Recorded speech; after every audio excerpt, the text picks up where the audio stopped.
Broadcasting live from the Business RadioX studios in Atlanta, Georgia, it's time for High Velocity Radio. Welcome to our Coach the Coach series on High Velocity Radio and the Business RadioX network, helping business coaches deliver more impact in less time. Brought to you by the Business RadioX Studio Partner Program.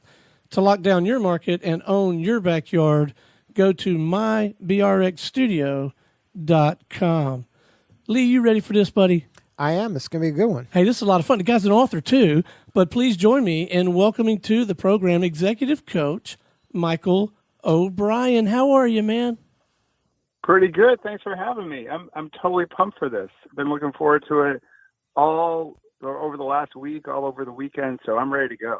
All right, Michael. But before we get too far into things, tell us about your practice. How are you serving folks?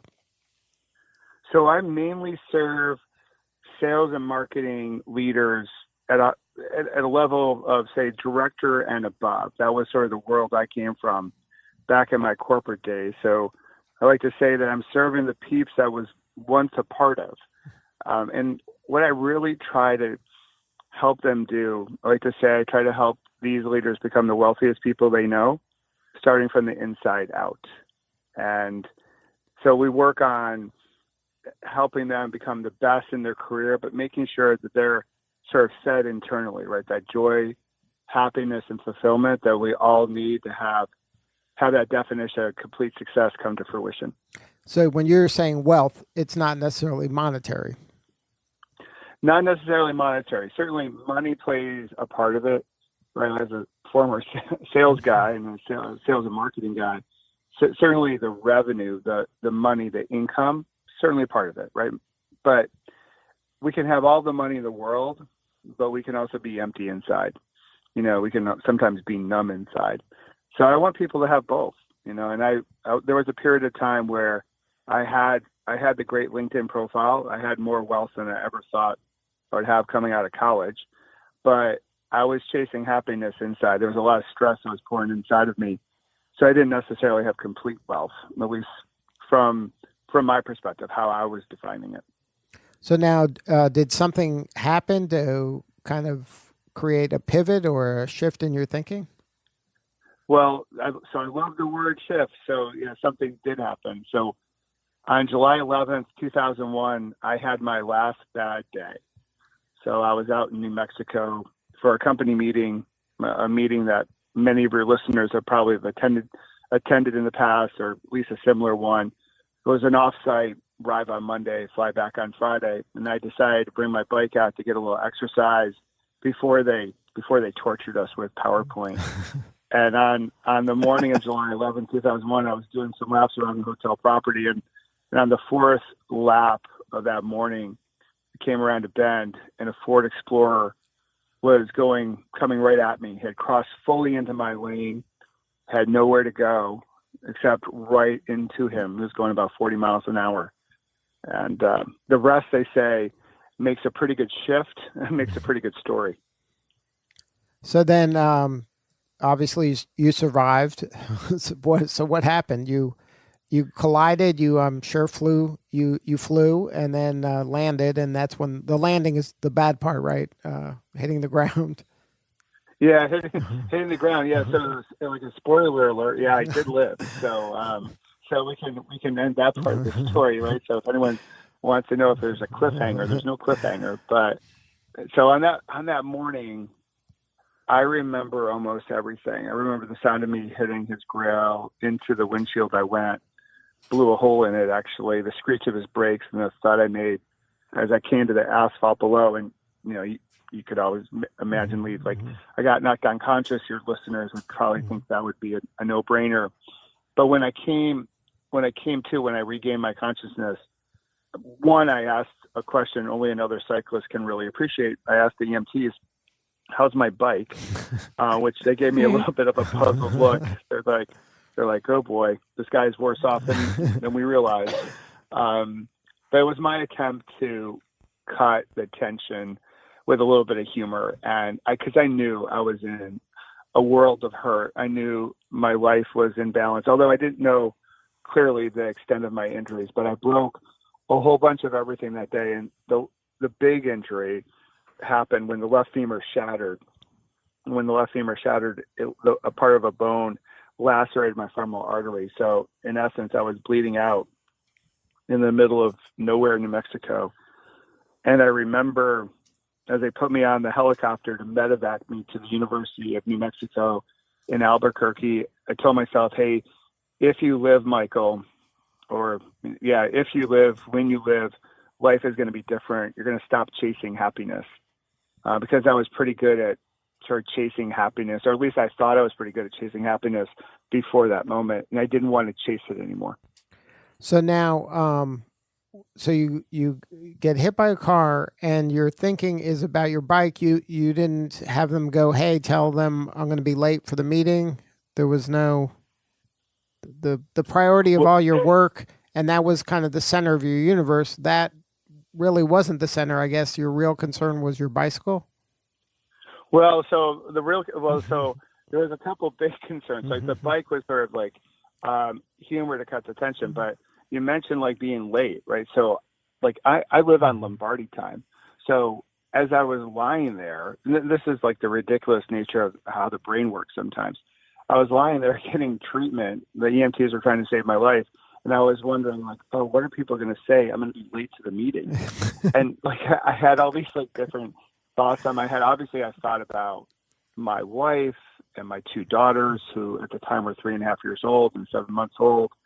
And although I didn't have like the movie reel of my life flashing before my eyes, I really thought like this wasn't happening. It was so surreal. I was in disbelief. And I remember trying to will myself to stay awake. I kept on saying like, hey, whatever you do, Michael, don't fall asleep, stay awake, don't fall asleep. Because I thought if I could stay awake, again, another ridiculous comment coming up. If I stayed awake, I could control the situation. And before my accident, I was sort of playing Superman at home because I was the provider and I was the guy and I was the breadwinner. And I was also playing Superman at work because I was the leader. And I thought the leader had to play Superman, had to be the hero back then. And so I had a lot of different thoughts and emotions going through that time. And then, they flew me to Albuquerque. The first surgery lasted about 10, 12 hours. I needed 34 units of blood product. And then the next 4 days, I don't remember a thing. But during those 4 days, that's when the seed was planted in terms of eventually moving out of my corporate life into being an executive coach, running my own business. So you were thinking coaching all along. It wasn't, I'm going to just do something else. It was going to be something related to what you were doing and maybe be a guide for others rather than, being the rainmaker, the one that's creating the money for the organization. Absolutely. So what happened in my ICU visit, which I don't remember a thing, but my wife was taking copious notes. And so during the ICU, I told her to buy Amazon stock. And back in 2001, it was going for $15 a share. And we didn't buy it, right? So I had all these crazy things coming out of my mouth. You're still trying to provide. You were still, yes. I was like, even semi-conscious. You were getting these divine inspiration stock tips. Yeah, buy Amazon. It's going to go places. And I actually interviewed her for a sales job on my team. I didn't hire her, which like. I think she has forgiven me over the years for that. So I went through the whole interview, all 45 minutes. It's crazy. But what I also shared with her was I said, hey, find David. David will show us the way. So when I came out of the ICU and she started going through the notes with me, she's like, who's David? I was like, why are you asking me about David? I'm like, what? Like, I thought it was just crazy. I was still in traction. I was still in a whole bunch of pain. Well, I was not the type of guy that would talk about work at home. So I never mentioned his name at all. So I thought it was just real highly unusual. She kept on referencing David. Well, it turns out, what I shared with her was David Kolb, who I write about in my book. He was the first guy I ever knew who was an executive coach. And then in that moment, I was like, holy cow, I could have been mentioning anybody's name. but I mentioned David. So he must have had a profound impact. And in that moment, I was like, one day I'm going to follow in his footsteps. And now that one day, I needed 13 years after that one day, a lot of water, a lot of fertilizing. And then in 2014, I eventually decided to leave my corporate job and start my business. The business I helped, basically I drew up the blueprint when I was in the hospital. And I was like, you know what, call it universe, call it whatever. I'm ready to do this now. And in 2014, I put a shingle outside the front door and haven't looked back since. So now when you made this change, most people don't have these kind of experiences, a near-death experience. It's the catalyst for such change. When you're working with your clients, how do you kind of create that, I guess, large feeling, or do they have some sort of a feeling it just didn't kind of come about as a near-death experience? Like you had a near-death experience that said, hey, Michael, maybe you should, look at things a different way. And most people don't have that. But it's kind of a gnawing, I guess, throughout their life over time. It's not like a bam, here's some punch in the face. No doubt about it. And it's a question I get a lot. So many people come to me and say, well, how am I supposed to change? I didn't have like one of your events. And so some of them are walking around with a limiting belief that you can't change without something horrific happening to you. And I'm a big believer that change can happen in those big lightning bolts or 2x4s to the face type of moments. Certainly that's possible, although not a guarantee that you change in the right way or change in a positive way. But I also believe that you change bit by bit, or, to play off of a cycling analogy, pedal stroke by pedal stroke.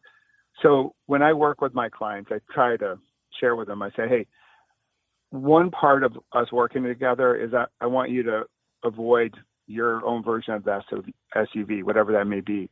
So if we're not processing our stress correctly, if we're pouring it inside, trying to restrict it, trying to repress it, trying to control it, well, eventually all that energy bottled up is going to come out somewhere.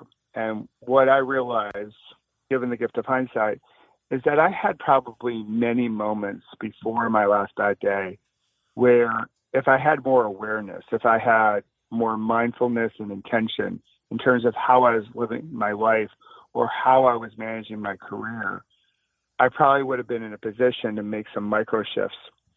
And who knows, I may have been able to avoid the SUV in general. But sometimes the universe works in mysterious ways. And I blew past all those moments. And I think the universe said, hey, buddy, we're giving you all these hints and you're ignoring our hints. So we're going to give you one big moment. And this is going to be one major pause button in your life. And for me, that's one way I look at it, is that the accident helped me hit pause, collect my breath, and really reflect in terms of how I was living my life. Now, on the surface, if you looked at me, it would be like, hey, good job, good family, things look pretty good. But inside, I had a big mask on. Inside, I was a little bit of, a stress puppy, a hot mess, if you will, but not a total hot mess, right? There was definitely aspects of how I was living, how I was reactive to little bitty triggers.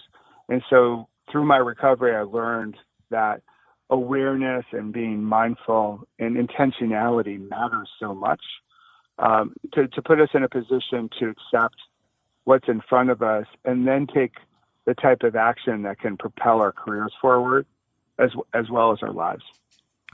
So now when the accident happened and then you had this moment where you're like, okay, I'm going to have to reevaluate, it still wasn't enough to say, oh, I'm going to change today. It still took over a decade to make the change, though, right?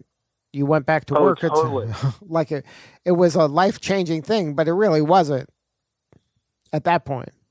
Unless mentally, yeah. I guess you made a change did you attack like your work differently? Were you changing behaviorally? Yes. So yeah, on the surface, it looked like, oh, bad thing happened to Michael. He went back to his gig, like nothing changed. But I returned to my job with a completely different mindset and a commitment that I was going to show up, not only in life, but at work or in work on my own terms and consistent with my own values. And I let go of some of the comparisonitis I was doing, like comparing what I had versus everyone else, and sort of losing this whole conditionality, conditionalizing my life. I'll be happy when, which we all see, like I'll be happy when I get promoted, or I'll be happy when I buy that new car. I'll be happy when that meeting is over. I'll be a successful coach once I land a big client, right? All that type of stuff. I just let that stuff go and showed up at work completely different. So my mindset shifted, and as a result, my behavior shifted. So, and I think really that mindset shift was fundamental in terms of helping me move my career from being a marketing director, which was a pretty big job within my company, to getting to the executive committee and eventually being the vice president of sales and marketing for North America, and having a team of 1,000 people and a P&L responsibility of close to $4 billion. I think without a shift in how I was thinking and also behavior, I would have never gotten there. So, and I did have moments, Lee, I had moments like, oh my God, what do you do after you almost die? Do you sell everything and go to Nepal and trek through the Himalayas? And or do you go out and, do an Ironman, to show the world, that you're really strong? And those ideas certainly popped into my head. But then I got back to hey, let's be practical. I was a father of 2 awesome daughters who were in preschool, and my wife, and I were married 7 years at the time. Come May, we'll be married 25. So I had some really practical things I needed to do. My family still depended upon me. So going off and trying to find myself by myself didn't seem, at least for me, it didn't seem to be the responsible thing to do. And I say that with no judgment to everyone else who happens to do that. It's just for our experiences or our situation with our family, going back to work, but going back to work on my own terms with less stress inside, more wealth inside. That was part of our journey.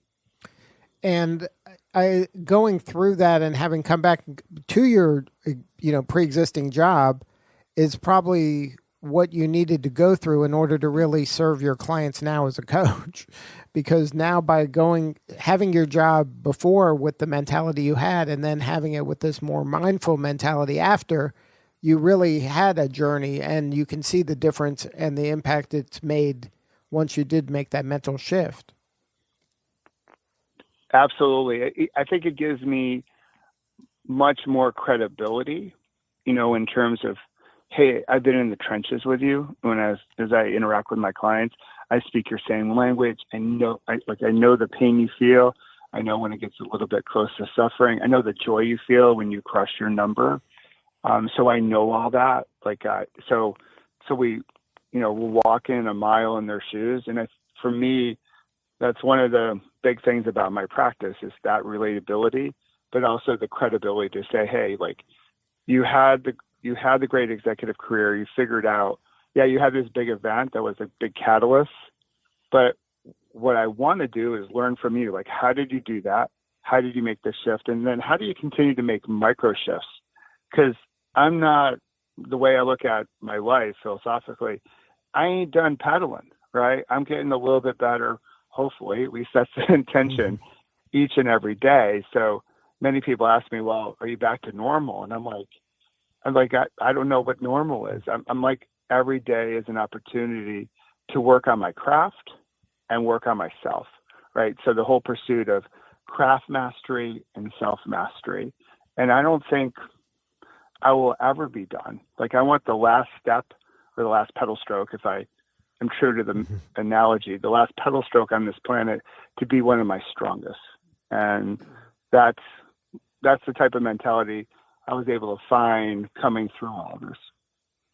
So now in your practice, are you just going with, you kind of created your practice on your people you knew just in business life? I mean, like you said, you were working with all those people that probably meet the profile of who or somebody that you coach. Is that where you began kind of mining for clients? Yes, absolutely. So when I first left, so I had the great fortune. As soon as I left my corporate job, I had a few clients already lined up. And, for me, it was a great sense of accomplishment because a few of them were former team members of mine. So they went from getting paid to listen to my advice to paying me for advice. That's a swing. So I was like, this is a pretty good thing, right? And I go, I guess I'm not that bad of a leader after all. Right. You have moments of like self-doubt.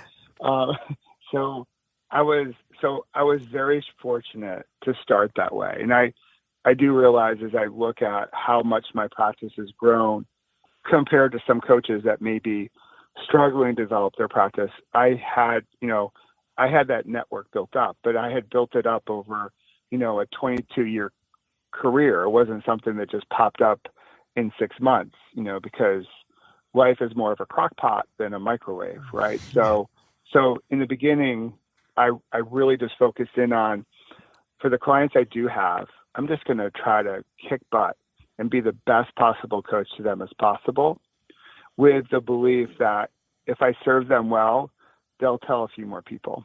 And for a large part, that's how my business has grown. Certainly people have found me through my book and the story of Shift and my last bad day and through social media. But a main driver is becoming a really great coach, serving people to the highest possible level. And they start to share like, hey, I've been working with Michael, and I meet some new people that way. Now, how important was it to write the book and share the story, like kind of the origin story? Well, therapeutically, it was huge. My wife said, I think you should write it, but write it as a way to, for you to, sort of share that story. When I first came out of corporate America and started my own practice, so many people came to me, Lee, said, hey, you have to write this story. It's going to be great for your business, speaking gigs. And I tried to start writing it, and I had all these notes from in journals in the hospital. So I had a lot of writing done, but it wasn't formed into a story. And I tried to put it together, and I would start and I would stop, and I would start and I stopped. And eventually I found the reason why I wanted to write it. And it had nothing to do with my business. I wanted to write the story for my daughters who didn't know pre-accident daddy. And I wanted to share the story of, it was the story of our whole family. Like, I might be on the cover and my name's there, but I'm only here because I have amazing people behind me who I call my Peloton, which is led by my wife. And so for me, writing it for them and then writing it for anyone who is going through a challenge or will or have been, and they're looking for inspiration and motivation that's relatable. That's why I decided to do it. And those were the primary focuses of the book. And I even decided to give all the money away, all the proceeds, all the profits of the book to charity based in Chicago called World Bicycle Relief. And they help girls in countries like Kenya, Malawi, break down the challenge of distance by giving them mobility. They give them a bicycle. So for me, I went to a bit of extreme to say, this book isn't about my business. And by, indirectly, it's become part of my business because people have found me that way and they invite me to speak at their companies, or it's a way for them to get to know me, before we really start working together. So my initial design was just, I want to write it for my girls. And the cool thing about it, is I've met a whole bunch of wonderful new people that are now part of my Peloton, and it's been therapeutic, and so it's the whole journey's been just one journey of gratitude. To be honest, I could not have expected the type of feedback and receptivity to it than I currently have. So it's been great.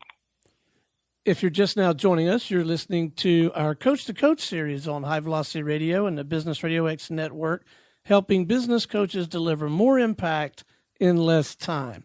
Brought to you by the Business Radio X Studio Partner Program. To lock down your market and own your backyard, go to mybrxstudio.com. All right, Lee, my favorite part of the show, you know why? It's when you get to ask a question that pertains to you. Right. We get to talk about me, right?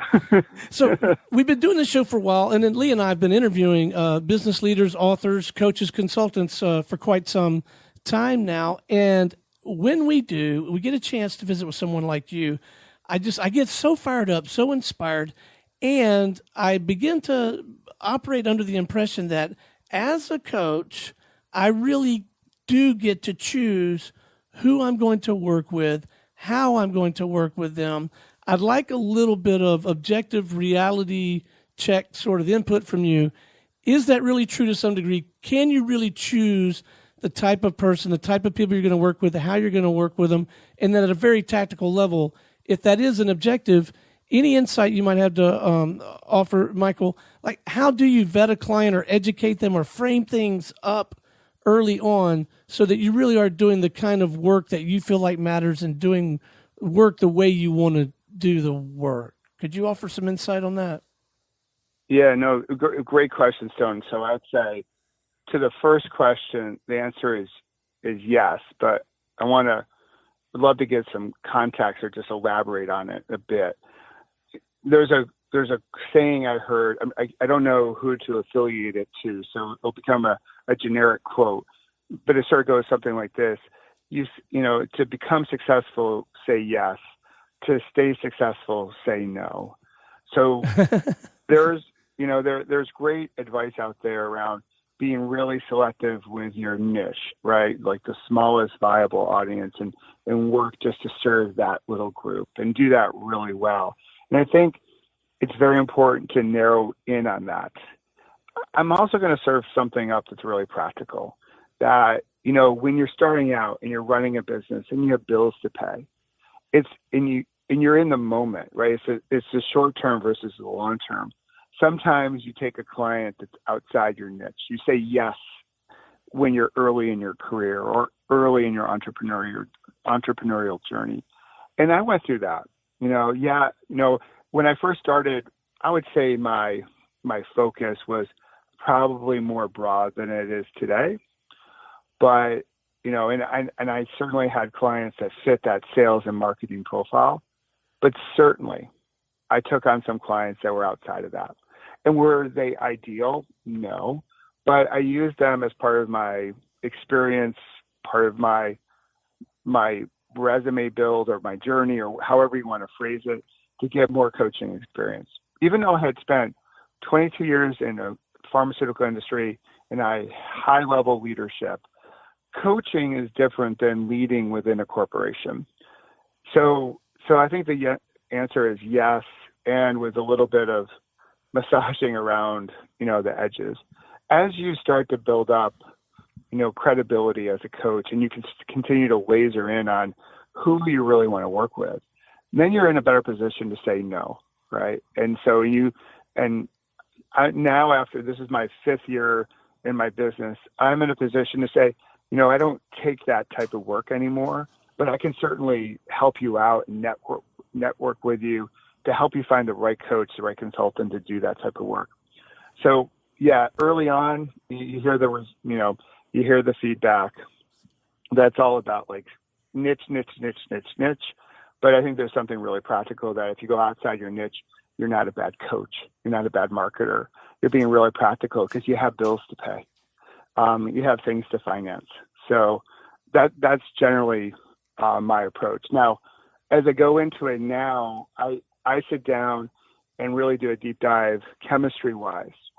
And a lot of times I use my book. I think books can be the biggest business card you have, right? So many people are like, I want to, write a book. I want to get the book, sell millions of copies. And back in the day when Oprah was doing her book club, we had Oprah's book club, and off to the races we go, and best-selling lists and all that jazz like that. The way I use Shift, Creating Better Tomorrows, is that I give a copy to a prospective client and I say, hey, read through it. If you like it, we're gonna work great together. If you don't like it, hey, I am not the lid to your pot, and we're not going to get along. It's nothing personal. Right. Nothing personal. Like, hey, if you don't like this story, like, you know what? I ain't your jam. And you know what? No judgment. I'm not blaming you. That's cool.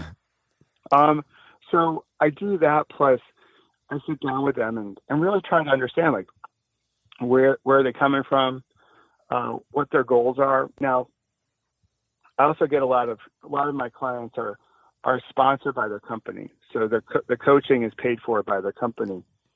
So I'll sit down with HR, I'll sit down with their boss, and I'll sit down with them. And unfortunately, although coaching is starting to make, the perspective of coaching is starting to shift.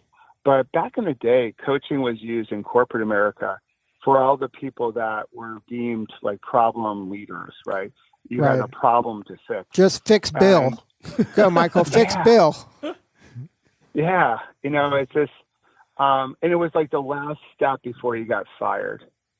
And early in my coaching career, I had a couple great clients even that are still with me today say, hey, am I going to get fired? Are you here to fire me? And I'm like, nope. I'm like, I will not work with you. If that's the goal by your company, I'm not taking that on, because I believe coaching, like in sports, is all about, or in any other profession, it's about lifting people up and making them, as cliche as this is, but Jim Collins made it into a cliche, taking you from good, making you great, taking you from great, making you awesome. So we sit down and we make sure that we're a good fit, because if the fit ain't there, then the coaching is not going to work. So it's a little bit of that chemistry meeting, if you will, and a little bit of reading of Shift. If they like the first chapter, I think we're going to be okay. So now you mentioned a little bit about the onboarding, but say a client comes to you, kind of just an inbound, not a gig where you have working with a company and they're sending you people, but just somebody comes to you, finds you. What does that onboarding look like? Is it like, hey, read the first chapter of my book? Or maybe that's part of it, but what are some of the questions you ask and kind of the back and forth that occurs maybe during that first call to just make sure that everything's going to go the way that you each want it to? Yeah, great question, Lee. So I generally ask, like, okay, how did you find me? And what did you read about me that really resonated? I want to find if there was something particular that really struck a chord. And then 98% of the conversation is all about them in terms of what they're working on, is sharing their perspectives as far as how they see their career, how they see their lives, and getting some of those things that are essential in their life, but maybe not placing enough time and attention on those. And, getting a landscape of their stakeholders, and sort of going through like current day, and clearly, want to get to the end where, hey, let's paint that big, vibrant, compelling vision for you in the future. Do they see it? And sometimes they don't. They just, all they know is that I'm feeling pain here. I'm feeling stressed. I'm feeling overwhelmed. And I don't want to feel that anymore. So I don't know what the future looks like, but I want a brighter future. There are a lot of people that just come to me and say, you know what? I'm not getting the love and attention and development from my boss. And I want someone in my corner. I want someone who will help me strategize, help me game plan, hold me accountable. They'll push me when I need to be pushed. They'll celebrate me when I have earned a reason to celebrate. So sometimes there's a big void between the person that's coming to me and their boss, especially if they're just coming off the street. And so we work through that through a series of questions. I usually ask just maybe a couple, and then I'll pull a thread or two off of those and try to go back and forth. And really, the main goal is like, do we